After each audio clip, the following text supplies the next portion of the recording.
Hi folks, Canadian Prepper here. So I want to thank everybody for helping me make this one of the best years thus far on the Canadian Prepper channel.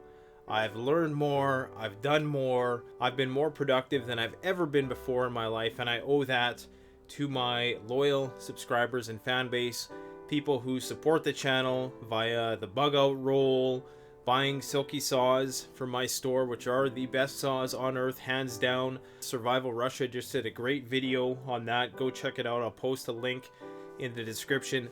Excellent channel. And I want to give you a little piece of advice here for 2018 coming up, because saws, bug out rolls, all of the commercial stuff aside, all of the gear review stuff aside, at my core, I'm still a prepper. What motivates me to do this is the same thing that motivated me to do this when I started the channel, and that was a sense of urgency about needing to ready myself to be independent should all of the things that we take for granted ever fail us. The technology, the systems, the running water, the electricity, the heating system, all of that kind of stuff that we take for granted. That's the reason why I prep to this day, and that's the reason why you should continue to prep in 2018, because it's not going to take much to really push things over the edge in any direction, be it financial collapse, a global conflict, terrorism, ecological collapse, environmental disasters, things of that nature. So you need to stay ready. Don't get complacent just because the birds are chirping outside and all seems that everything is well. And I want to introduce a metric for you today to understand the significance of prepping while the getting's good. Like I said, if you're not taking full advantage of the system as it exists today in order to better yourself financially, physically, psychologically, in terms of your knowledge that you have, in terms of the power and influence that you have, if you're not using everything at your disposal right now, then I don't understand how you can imagine that you're just going to suddenly become that individual which adapts in a crap hits the fan scenario. Now, I want to introduce a principle to you, and it's a metric to understand the importance of prepping, and I'm going to call it the 1 to 100 rule. The principle is such that what takes you an hour to get right now is going to take you 100 hours to get in a grid down scenario, and that applies to everything.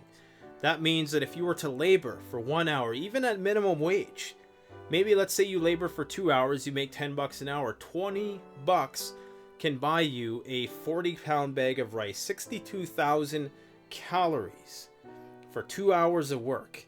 Now, imagine how much work it would take to get 62,000 calories in a grid down scenario if you were working the land with non-conventional methods, with no pesticides, with no modern machinery. To get 62,000 calories, it's going to be incredibly hard. It's going to take dozens of hours, possibly 100 hours if you're foraging, if you're hunting. Knowledge acquisition, another prime example. If you were to go back in time even 100 years and you were to tell somebody that in the future people are going to have this device, and this omnipotent device is going to be able to tell you anything just by asking it a question, which right now you can go on Google Voice, ask it a question, this robotic voice will come on and tell you the answer, or it'll direct you to a website which will show you how to do that. In order to do that in a grid down scenario, you're going to have to go to a library, if they even have the information you're looking for. Most of the libraries nowadays are indexed and cataloged, not how they used to be. There's systems which rely on computers to organize the books. So, and a lot of things just aren't even printed anymore. A lot of the old knowledge is not printed. Another example is physical health. I've talked about before about my principle of 1 hour of physical fitness equals 7 more hours of life. Investing 1 hour now into your physical health could be what carries you through times of deprivation and great physical suffering. Now, if you're just pissing away your hours in front of a video game machine, or just wasting your time watching pointless videos, which you're probably not if you're watching this channel, because And I'm not saying that in a way which is arrogant or anything like that. I sincerely think that a lot of my subscribers are ahead of the curve in terms of not succumbing to the mindless trash which plagues the internet. But if you're wasting your hours just kind of lounging around, remember that every hour now is worth 100 in a crap hits the fan scenario. Every moment now while the lights are on, there could come a time when you look back at this time and you salivate with envy at the comforts that you once took for granted. There could come a time when you want nothing more than another hour of the grid to do something that could improve your situation then. Do you get what I'm saying? So the 1 to 100 rule, every hour counts.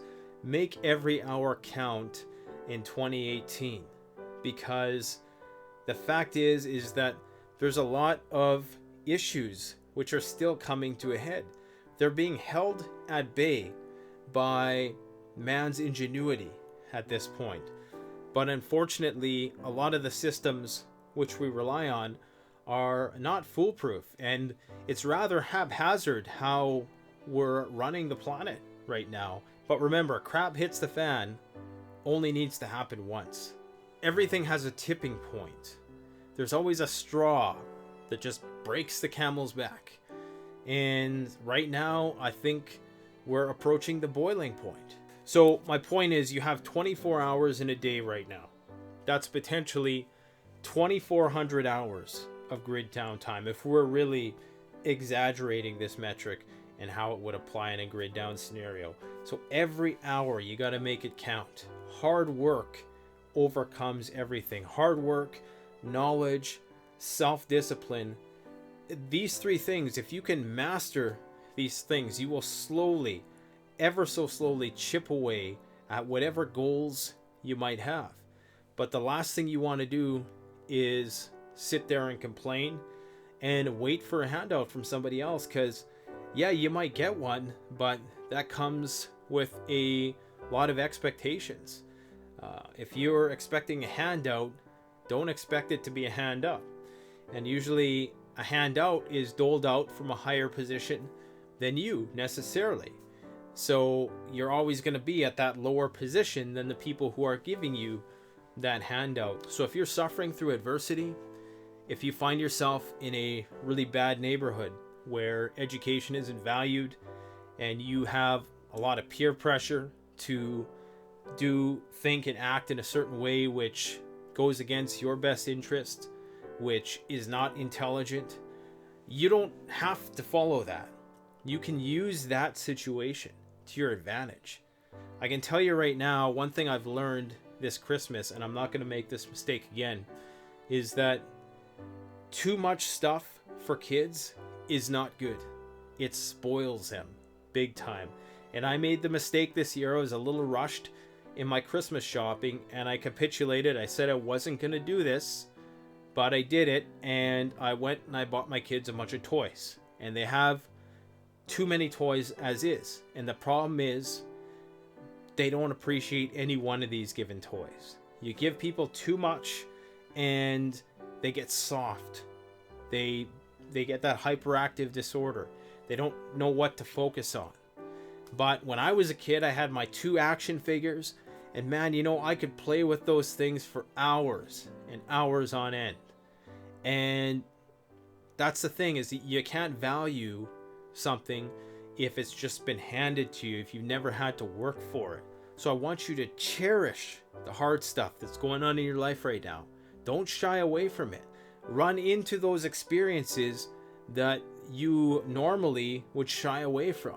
If you don't do that, I can guarantee you 100% that this time next year, you're going to be in the exact same place. But if you challenge yourself, don't just do what you've always done if you're not satisfied in your life. Change something. Challenge yourself. If it makes you uncomfortable, do it. That's one of the most important pieces of advice. And maximize. Use every hour, because every hour right now counts so much. Every hour is so precious. When you have this rich technological grid that you can draw from, that you can use and exploit for your own benefit. Use it while it's here, because it might not be here forever. Good luck in 2018, guys. If you want to support this channel and you don't have any resources to do so, all I ask is that you click like, make sure you subscribe, and don't forget to comment. Leave your comments below. And yeah, if you do want to support the channel in more ways than that, I have a store, CanadianPreparedness.com. I sell silky saws, and I'm going to keep selling great quality products because I firmly believe that the stuff I rely on in the field to secure my own safety is stuff I want to share with you. You're never going to see me promoting cheap, crappy, Chinese-made survival products on this channel. That's not what I'm about. What you're going to get is quality that you can rely on, and that's going to come at the cost of perhaps not reaching as many people as would be considered ideal from a business standpoint. But I quite frankly don't care. Integrity and having that personal relationship with you is more important to me than being the wealthiest business tycoon. Anyways, enough rambling. Please just focus on being better people, being more optimistic. Get that negativity out of your head, the negative thought that you're having right now about me, about yourself, about the world. Get it out of your head. Just try to master yourself. Get while the getting's good, because if you ain't getting while the getting's good, like hell you're gonna get while the getting's bad. Thanks for watching, and remember, the strong survive, but the prepared thrive. Canadian Prepper out. All the best in 2018. Talk to you soon.